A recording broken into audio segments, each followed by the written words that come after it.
And now, it's my distinct pleasure to introduce Devon Walker-Figueroa. I want to say that we came across her work, Jesse and my partner Jesse and I, who's a fantastic writer as well.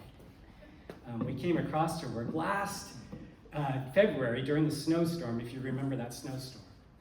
We came across her work when we wandered up into St. John's, and we walked into a bookstore, and here was this gorgeous book on a shelf. And we picked it up and had to buy it because it looked so beautiful, and immediately fell in love with it.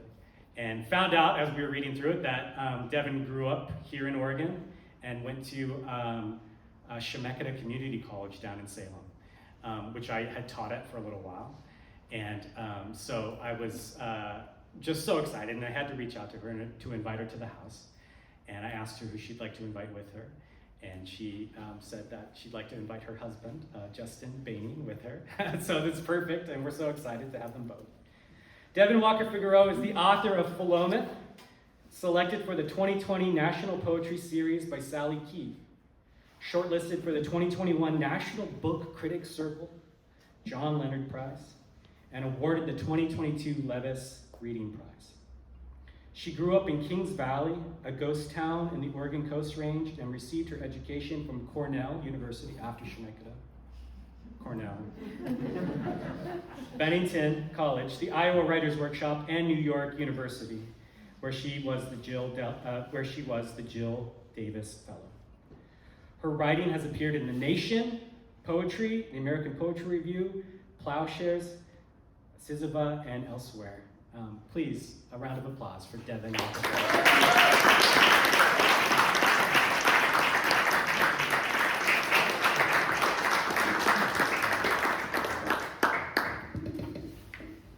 First of all, thank you so much for that very kind introduction, and it's so great to be. It's so great to be in the room with all of you. I have to say, Justin and I have been traveling for a year, and it's been a little lonely at times, not very much poetry community, so being in a room of people gathered for literature, it's been a little while, and it really means a lot to me to be here with you tonight. And also, can I just say how amazing the Carolyn Moore house is? Oh yes, my gosh, I told my husband, I was like, I feel like I've walked into the belly of a harp, because it's just like wood everywhere, like and in the best sense possible. Like it feels like, you know, you get to animate that space with music. I don't know. I hope that I live up to that call that the space is. So I'm just gonna read two poems. They're a little long-ish. The first one actually comes from an experience of going to Chemeketa, a community college, and since I'm here through PCC, I wanted to start with that one.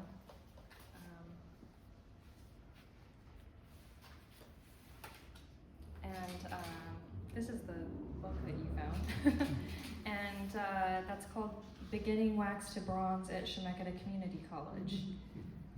And don't ask me what happened to the object that came about as a result of this, the one that's not the poem.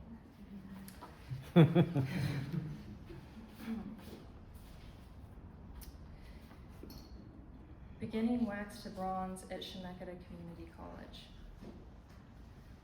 I begin applying the Vaseline, prepping my pig heart for the months-long transition from flesh to air, to wax, to air, to bronze. I want the closest thing to human I can find, and this is it. And I can honestly say I got it for free from Mount Angel Meat Company. Before immersing the muscle in what dentists use to capture impressions, I put my fingers inside and widen the chambers, make sure they're big enough to hold a handful of pencils or fresh cut orchids. Our teacher Calvin tells me I could make good money selling these at Saturday market, but I've no desire to share my early attempts. Sometimes I think I'm pro-eugenics, my friend Susan whispers, her eyes fixed on our pregnant classmate who's seated in the corner, naked from the waist up, slathering her breasts and belly in plaster of Paris. I mean, who gets their boobs inked with barbed wire and flaming dice? Maybe she's religious, the guy next to us suggests as he eases his pen tool along the surface of a tiny Victory brown wax gladiator whose chest plate, he assures us, is completely accurate. Don't misunderstand me, Susan goes on. I know my parents should have been sterilized from the get-go. She's sculpting a hollow prairie dog that, once done, will double as an urn and wait 8 months for her father's ticker to quit.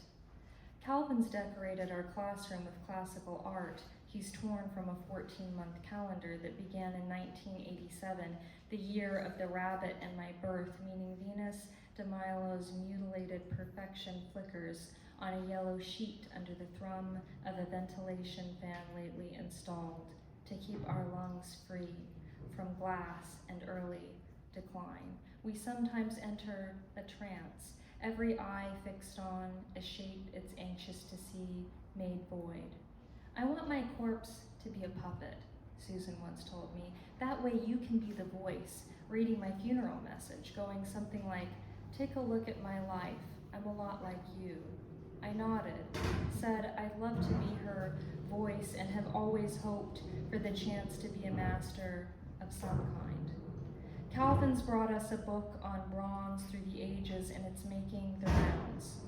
The boy who's forming a bong, even though he knows it's not allowed and pretty toxic to inhale anything from heated bronze, says, skip me, meaning I get extra time to linger over a 12th century she-wolf.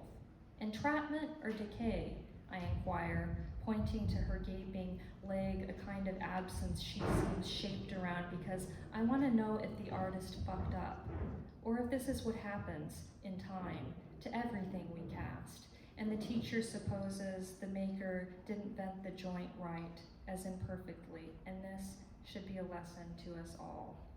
On his neck, what Hippocrates once called a witch's teat oozes, and I consider how something so minor can kill a person if ignored. Get yourself looked at, I want to say, but don't. More evidence I'm not the person I should be. Calvin's asked me to model for him. He's being commissioned by some rich guy in Oahu to sculpt a female nude surrounded by blown glass flames rising up around her, illuminated blue from below her marble pedestal. I could be her. She could have my face, small breasts and scoliotic spine or some version thereof.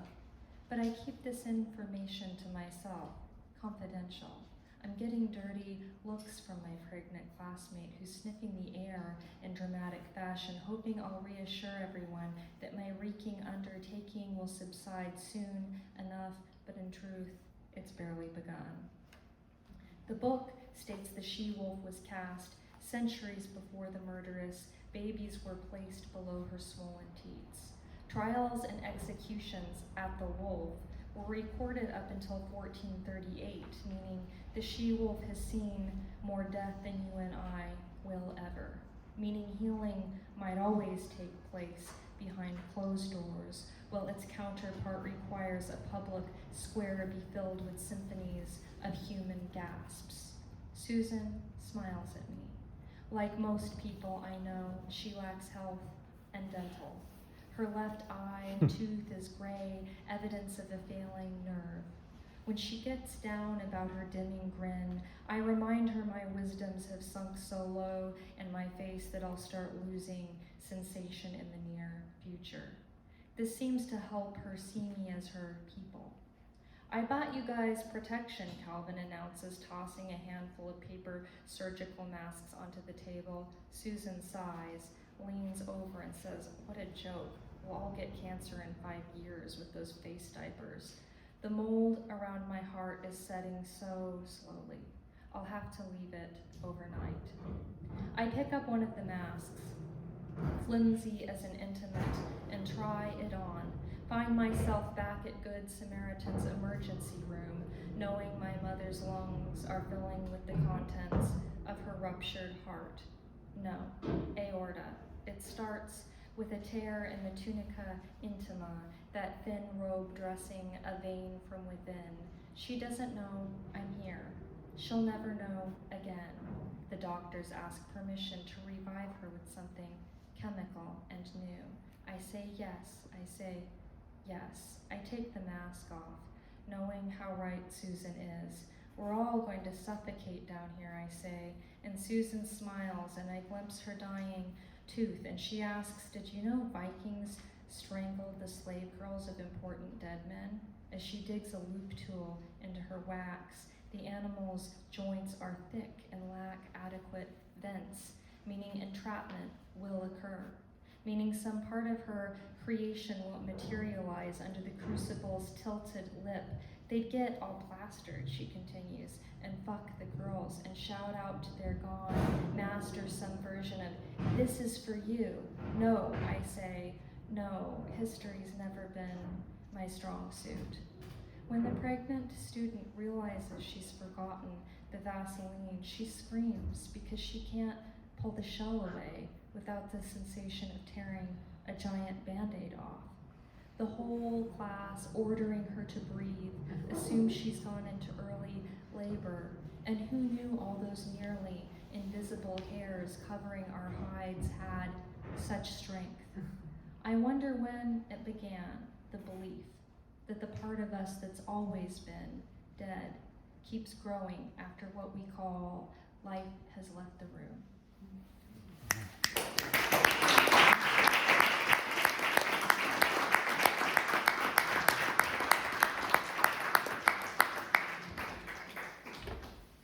Thank you.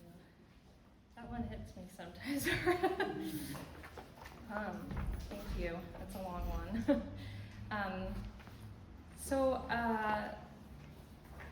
I have a second collection of poems coming out with Milkweed in 2025, I'm told. And so I wanted to read something from that as well, and then I will turn the mic over to better hands. Let's see.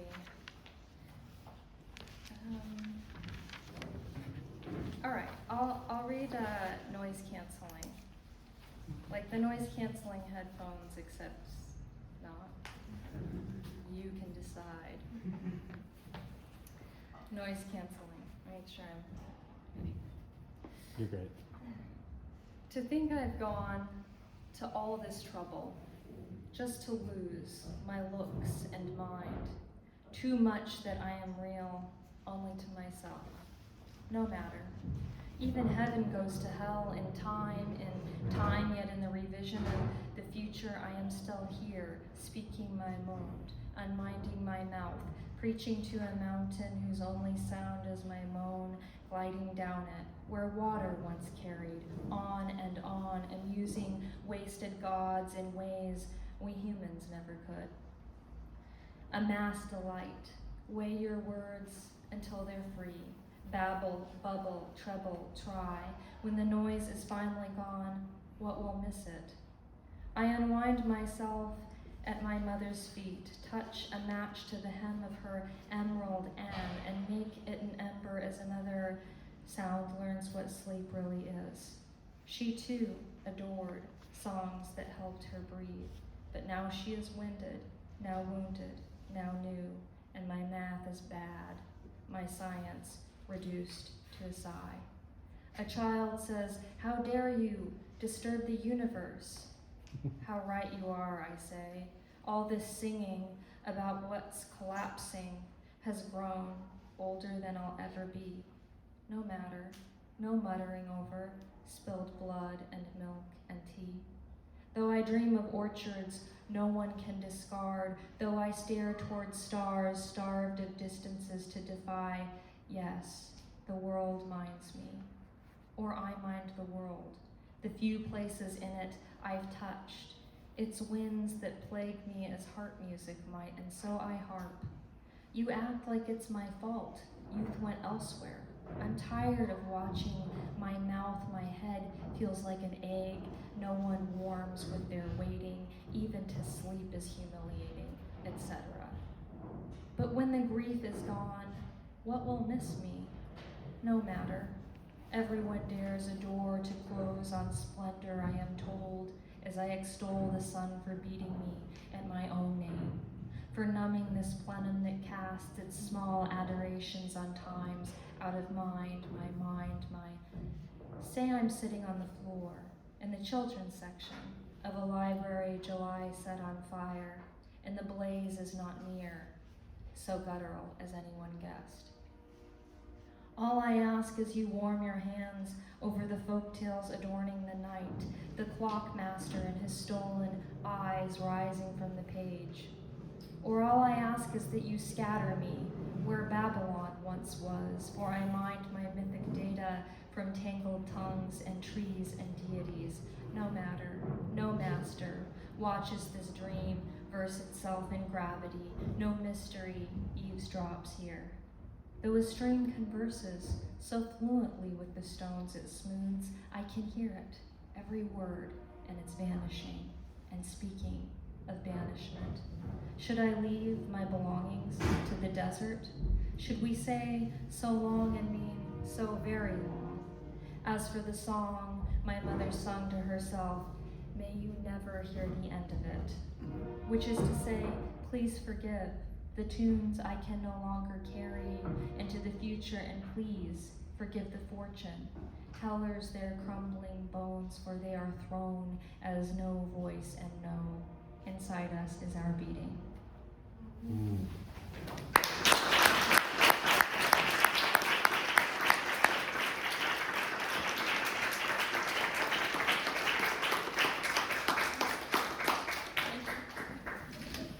Gosh, thank you so much, Devon.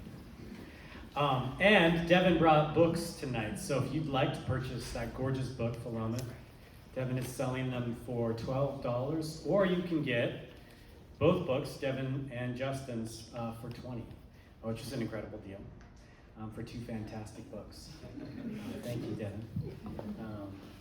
And you also have some broadsides too. Yeah, so actually when I got the Levis Prize, there was someone at UVA who made not UVA, I'm so sorry.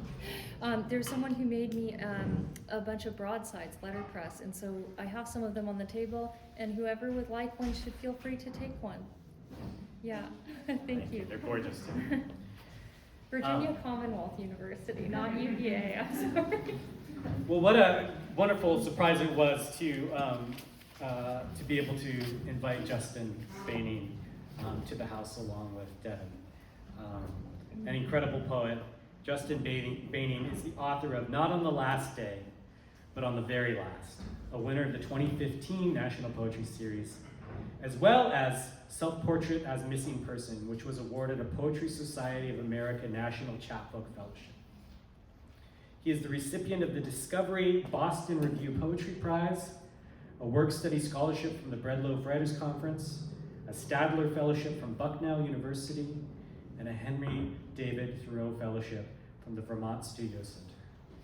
His poetry and reviews have appeared or are forthcoming in publications such as the Denver Quarterly, Kenyon Review Online, Los Angeles Review of Books Quarterly, Narrative, and Typo, among others.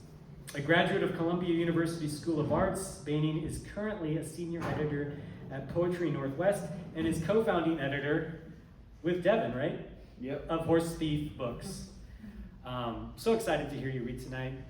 Please give a round of applause for the poet Justin Boening.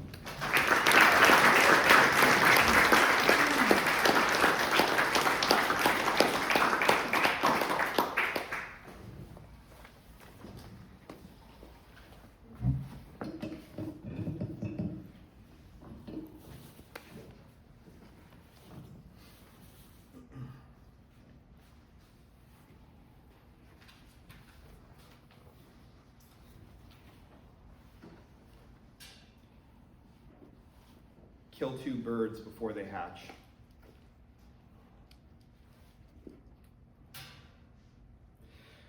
A bird in the bush is worth an arm and a leg.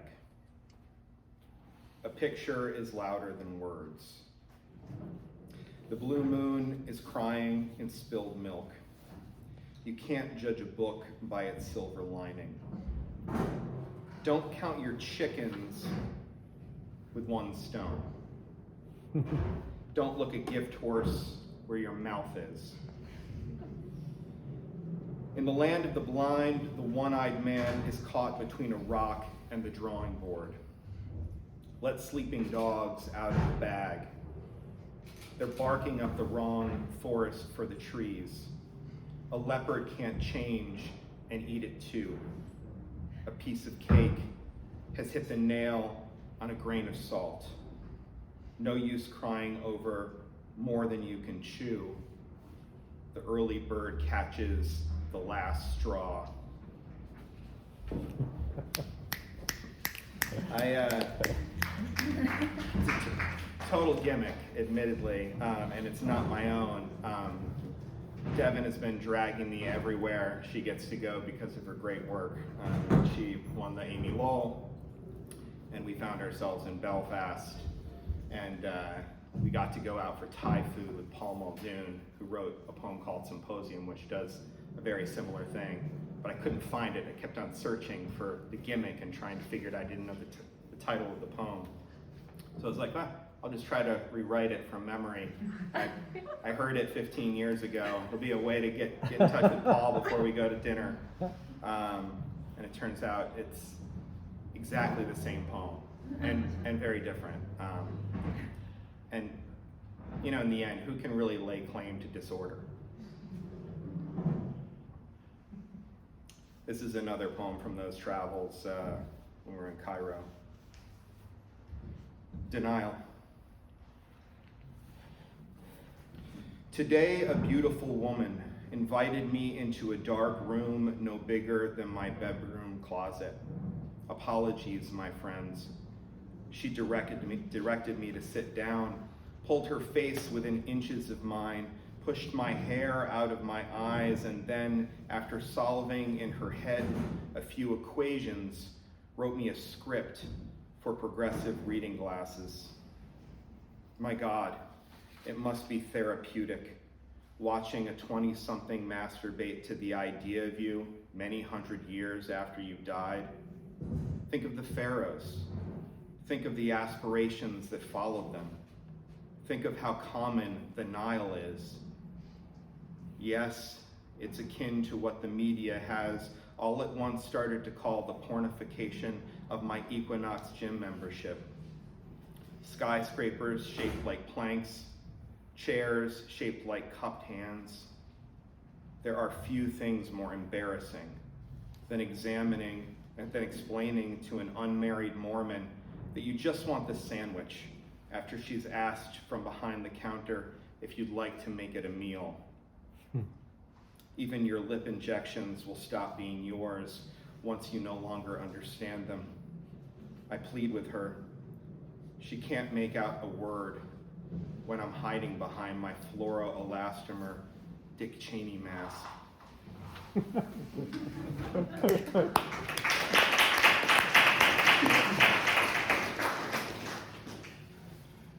So there's a couple new poems, and now I'll read a few from this book, not on the last day, but on the very last. And Justin, thanks so much for inviting me.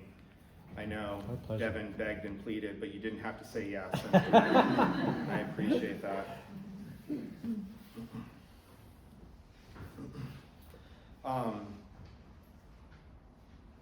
Not on the last day, but on the very last. It's taken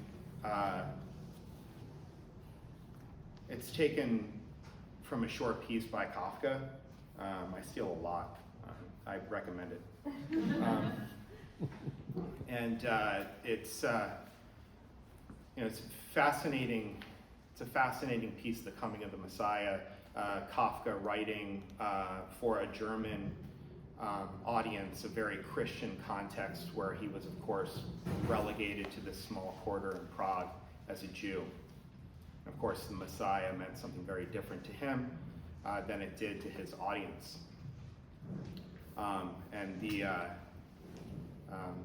The piece ends in a series of paradoxes, and it's when the Messiah will come.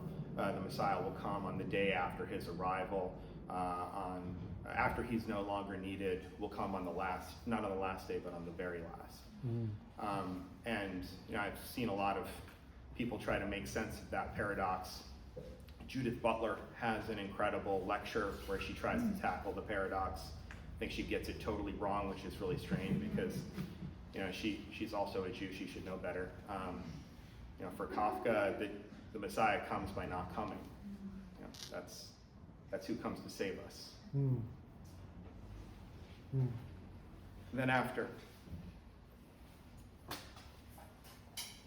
Then after I finished, after the pegs were good and in the ground, I stayed under the empty circus tent, and I sat like a nail at the edge of the center ring.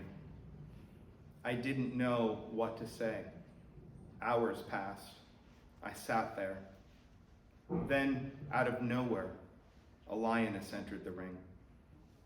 And with my hands on her waist, her claws shining on my shoulders, we forgot the dance we'd meant to dance. But we danced, kicked circles in the sod, imagined the children, the families, all filling the vacant bleachers, the ringmaster lifting a bullhorn to his wretched mouth. We would have taken a bow in the spotlight had a spotlight been shining on us. But we were glad to be rid of ourselves, even for a moment.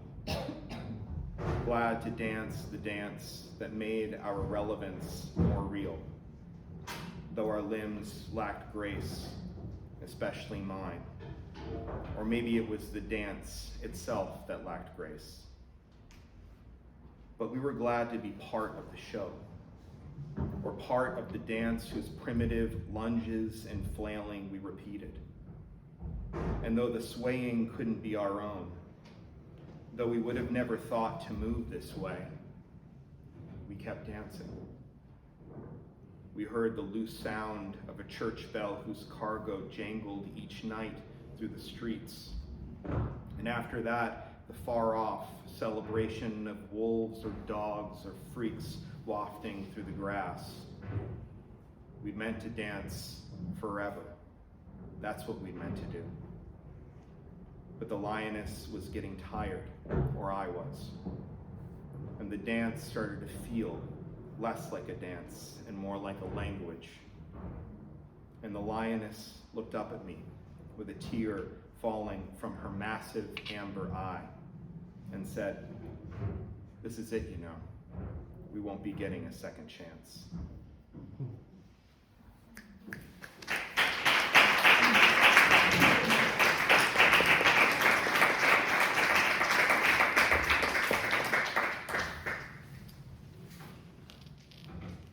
Two surgeons.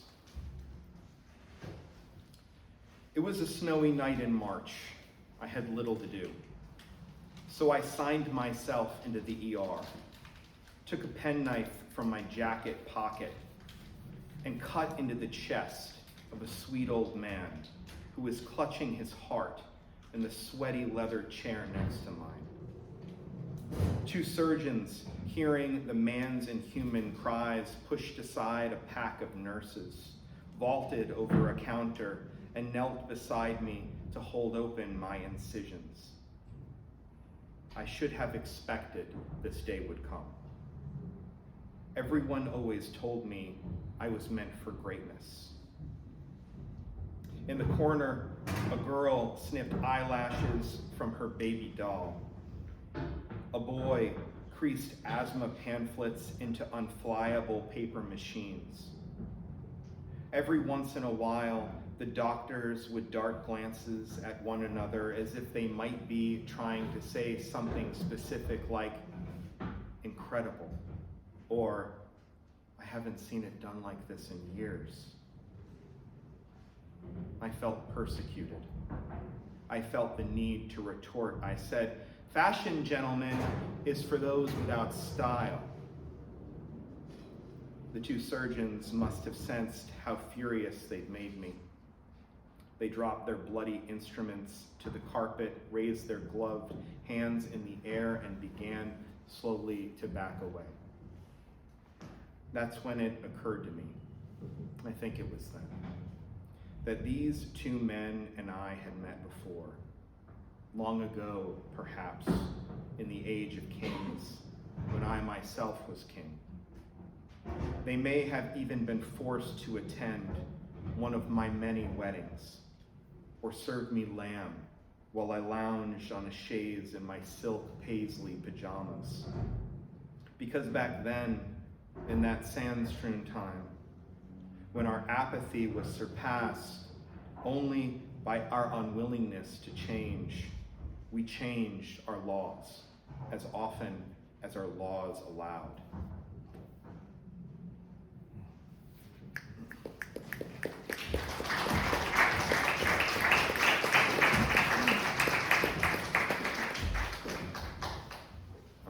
I'll read just a few more.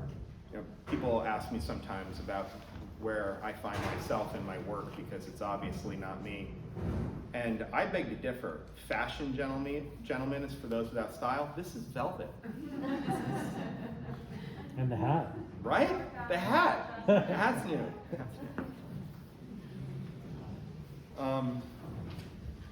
Yeah, a couple more.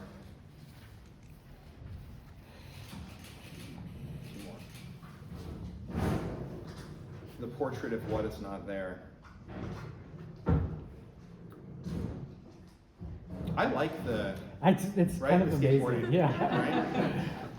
Right? Matthew Zapruder, he was trying to come up with some pithy Zapruderism about the difference between poetry and lyrics. Right? Everybody always asks this question, what's the difference? And he's like, oh, lyrics are written in the context of music, and poetry is written in the context of silence, But then when you hear poetry in the context of young men trying to destroy themselves, you realize that this is how it was meant to be.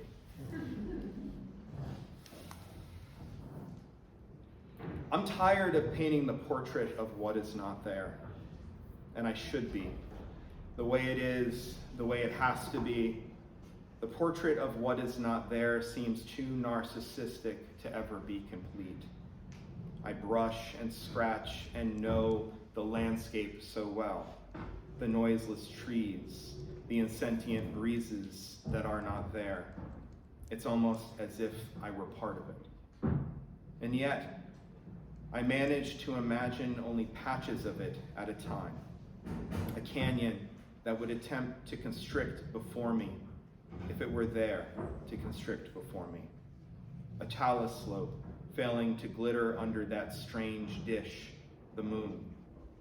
A few pencil-thin birds ceaselessly drifting through a pink sky I see is there, when it can be anything but there. The portrait of what is not there is one of many things I can't stand about me. I tell myself the painted lake will become brighter when the light from my body enters into them. I tell myself there's more to this place than what the portrait can make me believe. If only there were a portrait of what is not there, in the portrait of what is not there. If only I could live in its night under the color of that strange dish, I might continue painting what's not there, letting here alone. And the portrait of what is not there would hang in the museum of what is not there. And I'd no longer be painting the portrait, but living it. And I'd see life, but not this one.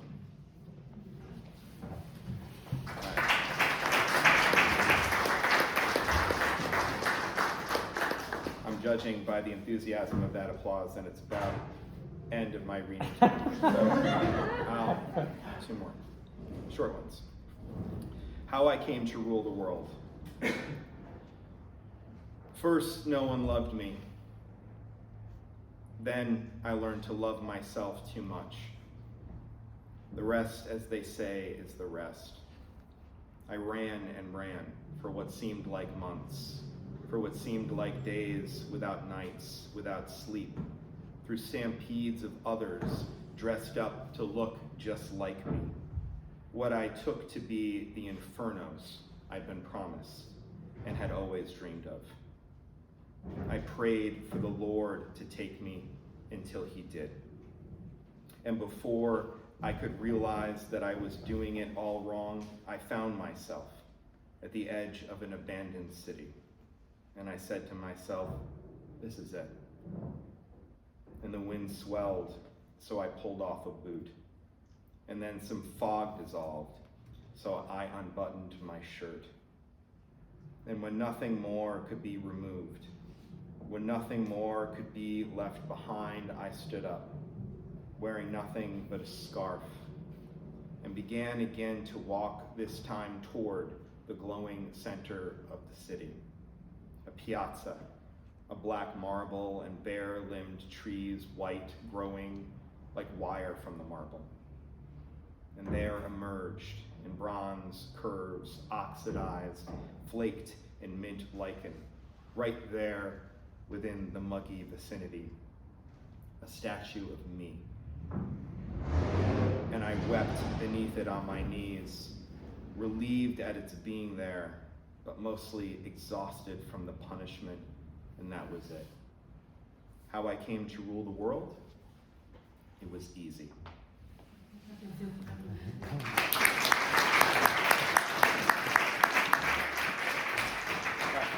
The last one. Invective against us. This is the last one, it's a new one. Despite over-tipping and good cardio, light interprets the world and so on. It's now possible to endure the voice in your head, but not yet your own. Time is long or short, but who would dare to exist just for that? Oh, and night, there is still night, and whatever it is, we invent to replace it.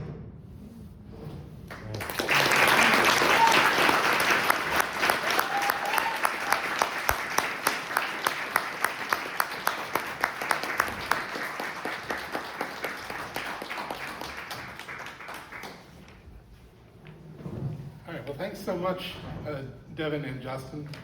I'm John Beer. I teach poetry at Portland State and direct the creative writing program there. And thanks to Justin Rigamonti for putting this together with me, and to Harper and the IPRC for hosting us. This is absolutely something we will be continuing in the future. I think it's wonderful to have this partnership with PCC and the Carolyn. And thank you all for coming out. Yeah. The first time I introduced Leni Zumas, I was a lot younger and living in New York, where I was co-organizing a reading series on the Lower East Side, or East Village, and it was in a bar, and we were on the second floor, and there's a really running dispute with the bartender over how loud the music was going to be downstairs. So ambient sound has really been a constant. But I didn't know then that I was going to go on to spend much more than a decade as Leni's colleague and co-teacher. And it's just been such a delight to work with her. Her colleagues and students and I all profit from her wisdom and generosity and wit.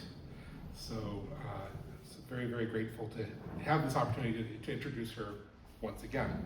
Leni Zumas is the author of 3 books of fiction, including the best-selling novel Red Clocks, which won the 2019 Oregon Book Award for fiction. It was also a New York Times Book Review Editor's Choice and named the best book of 2018 by many publications. Her 4th book, Wolf Bells, is forthcoming from Algonquin. A finalist for the 2021 John Dos Passos Prize for Literature. She is also the author of Farewell Navigator and the novel The Listeners. And she lives in Portland, back in Portland proper, where she is a professor in the creative writing program at Portland State. Please welcome her.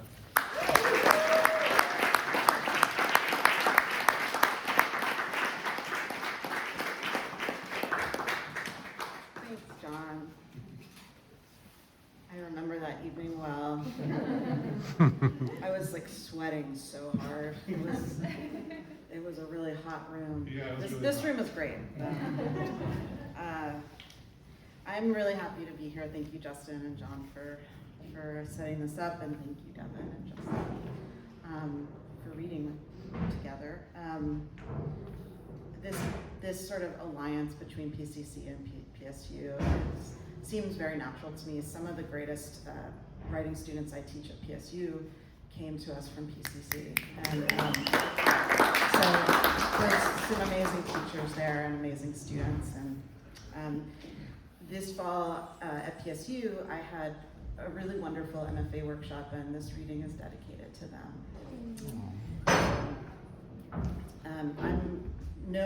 You don't need any information because I'm reading from the beginning of the book. It's called Wolf Bells. Here at the brink of a forest, on a cliff above a river, in a valley between haunches of limestone, was a steep brown ship of a house. The roots of the trees circling the ship had met corpses, been shredded by hooves, and seen a freak summer where every live thing froze. On the concrete foundation that sat on the dirt that sat on a crust of basalt were 20 rooms, 9 bathrooms, and 1 porch. Metal and plastic and clay, glass and acrylic and wood, 2 kinds of cedar, 3 kinds of fir, 100 deep winters stood through.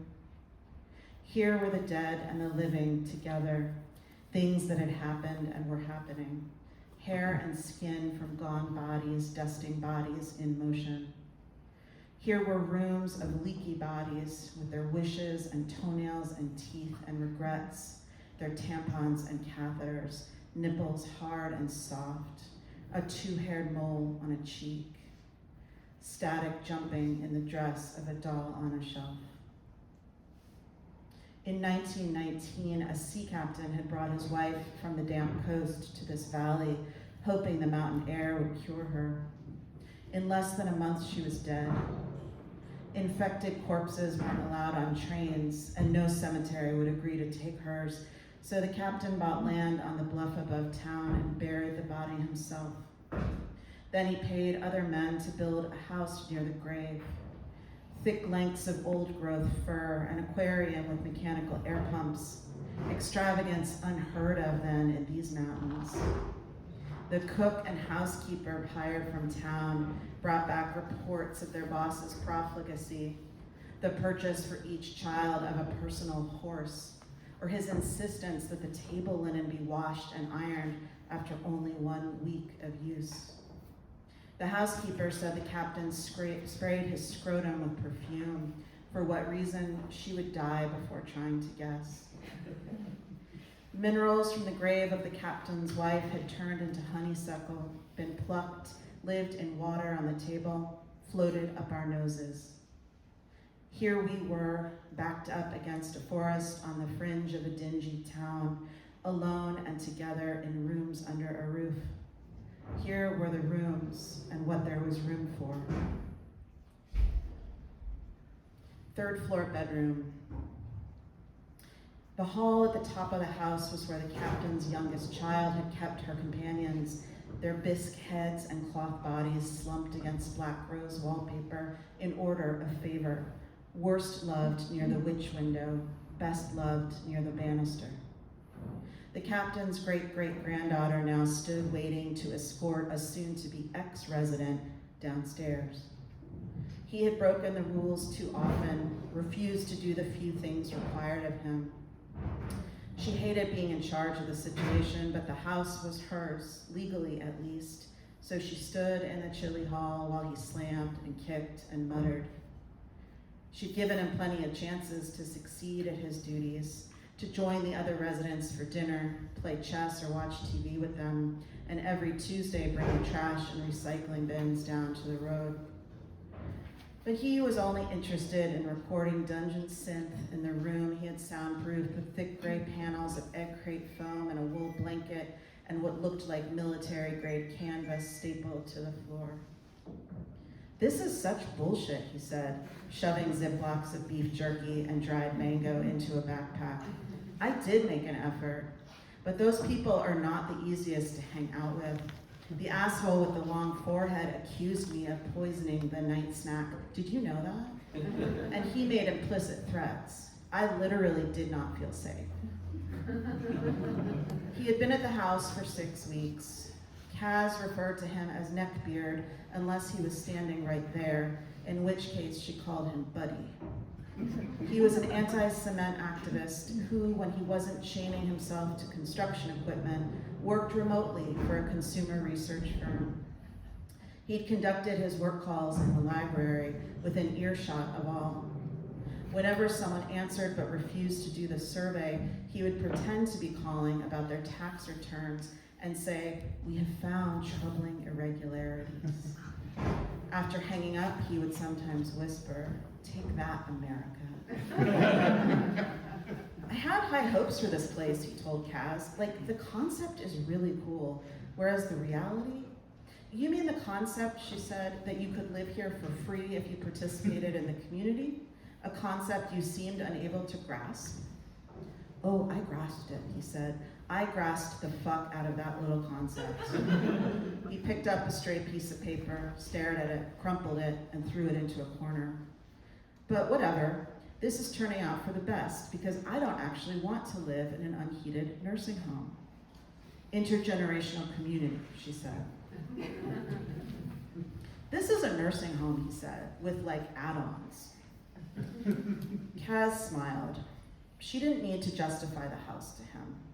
He didn't take her seriously anyway. She saw the disdain in his watery eyes, saw him not see her, not be curious in the slightest about who she was or who she had been. Do you need help carrying your stuff down, she said. The rag rug under her feet stank of piss. Walking the dog was another house chore currently being neglected, though not by the anti-cement activist. The hallway on this floor had smelled bad even before the dog started peeing on it. Industrial solvent bad, as though the wallpaper glue were releasing noxious fumes from an early 20th century factory. Key, she said. Huh? I'll need your house key. He scratched the dark blonde fuzz on his jaw. No idea where that is, to be honest, but don't worry. I'm not planning to come back in the dead of night and steal your TV that was manufactured before my birth. Mail it to me when you find it, she said. Best of luck with your concept, he said. Dick, she said, and flinched. He was a sweaty white boy in a cowrie shell necklace who thought he knew more about music than she did, and whose zeal for battling environmental destruction was obviously merely performative. But he was also, she reminded herself, a human trying to get through the day. At the end of the hall was a small window tilted diagonally under the eave, a witch window, its crooked angle meant to prevent witches from steering their broomsticks into the house. Through the pane came a slippery light that fell on both of them as they lugged his bags to the stairs. Weak sun seeping through the clouds massed above the valley to hit the house and the trees and the river below. As soon as Kaz had locked the front door behind him, she went to get Adeline ready for lunch. Second floor bedroom. Adeline worried that the house sounds would start grinding below the floor. In air so quiet as this, the sounds might burn, might heat her brain cage with their ashes. She found the ghosts slight and frightless, but how joyless the finding felt inside her, and how slowly she licked the custard from the spoon. Then the bell, a fretful chime, and the horse wouldn't run. Beaten even, he wouldn't run because he had tapeworm from the raining, and all of him was weak, and Adeline was becalmed and refeeling, every horse pain repeating in the dark of her throat. In the green chair, her attention was on the floating faces. Chair green, air watery, feet heavy on the floor, and the faces, her mother's, grandfather's, the uncles, fierce in the room with her. Her mother eyeless and lipless, a flesh mound with nostrils, the uncles, 2 red ovals, grandfather asleep. Some days, the easy days, no faces, but today faces.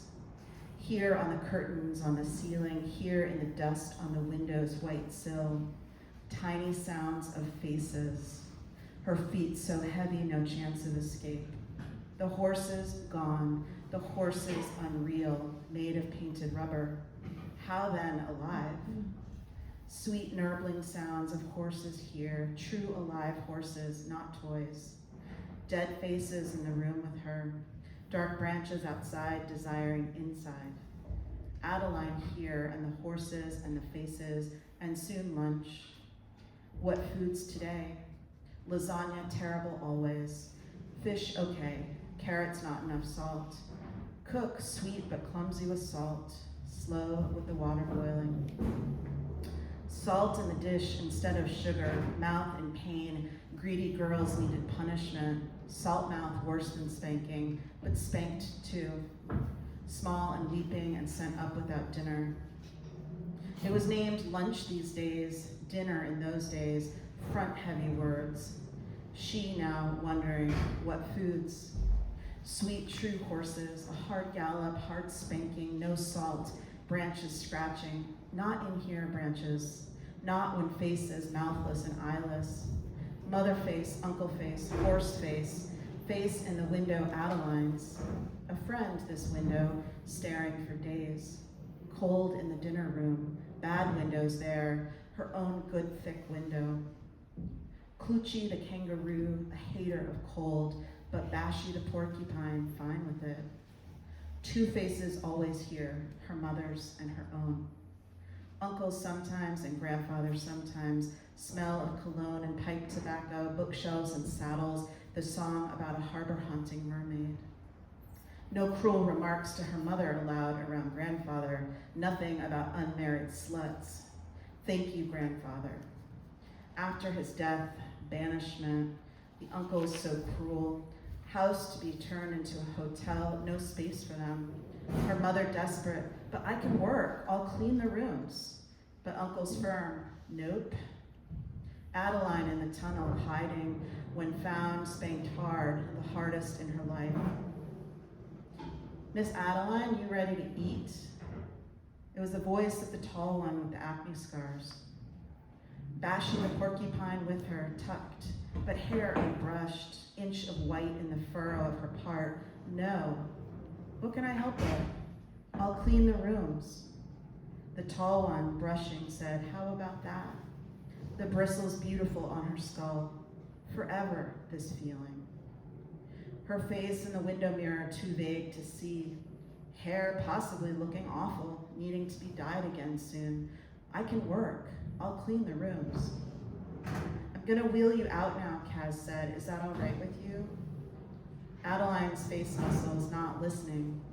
Bashy the porcupine instead held up to mean yes. Thank you.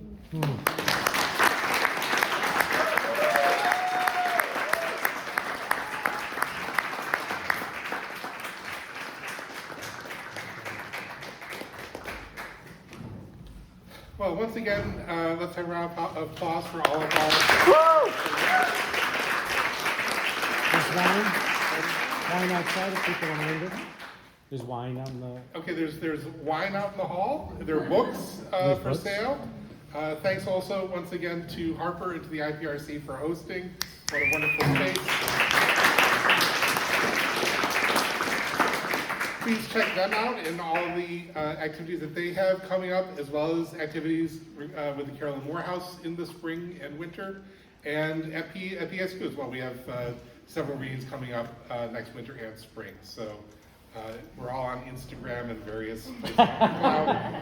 Follow us. Yeah. See you soon. Bye-bye.